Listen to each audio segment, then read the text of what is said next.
সম্মানিত সভাপতি রমেশ ভাই উপস্থিত আছেন, বাকশিমুল ইউনিয়নের বিএনপি সভাপতি জসিম ভাই উপস্থিত আছেন, কুমিল্লা দক্ষিণ জেলা যুব দলের সম্মানিত যুগ্ম আহ্বায়ক এনামুল হক সবুজ উপস্থিত আছেন, বাকশিমুল ইউনিয়ন বিএনপির সাধারণ সম্পাদক এন্দালুল পলাশ ভাই উপস্থিত আছেন, বুড়িচং উপজেলা যুব দলের সম্মানিত যুগ্ম আহ্বায়ক রহিম খান লিটন, অন্যান্য নেতৃবৃন্দ।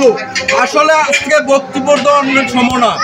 আজকে আমরা এই কুমিল্লা ৫ বুড়িচং বাবরপাড়ার মাটি ও মানুষের নেতা হাজী জসিমউদ্দিন জসিম ভাইকে বাংলাদেশ জাতীয়বাদী বিএনপির আগামী দিনের রাষ্ট্রনায়ক তারেক রহমানের যে দানের শীষ প্রতীক দিয়েছে তার ভোট চাওয়ার জন্য, খালেদা জিয়ার ভোট চাওয়ার জন্য, তারেক রহমানের ভোট চাওয়ার জন্য আমরা আজকে এই বড় বড় সম্মেলন করলে হবে না।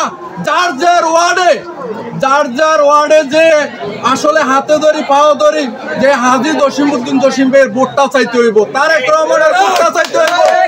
আমরা আজকে খানার আয়োজন, বড় বড় সম্মেলন, বক্তব্য দেওয়ানোর সময় না। সরকারের দিন চলে গেছে, সামনের দিকে এই বিএনপি আগামী দিনে রাষ্ট্রনায়ক তারেক রহমান কেমনে এই দেশের প্রধানমন্ত্রী হবে তার ভোট চাইতে হবে। আমরা আজকে যার ওয়ার্ডে যে আমরা হাতে ধরি পাও ধরি মা বোনদের জানাতে হবে দানের শীষে কিভাবে ভোট দিতে হবে। আগামী দিনে পিছনের দিনগুলোতে কেউ ভোট কেন্দ্রে যাইতে পারে না, সামনে ভোট দেওয়ার সুযোগ আসছে, সবাইকে বলতে হবে কিভাবে ভোটটা দিতে হবে। হাজী জসিমউদ্দিন জসিম ভাইকে এমপি বানাতে হবে। এই বলে আমার বক্তব্য এখানে শেষ করছি। বাংলাদেশ জিন্দাবাদ, বাংলাদেশ জাতীয়বাদী যুব দল জিন্দাবাদ। সবাইকে ধন্যবাদ।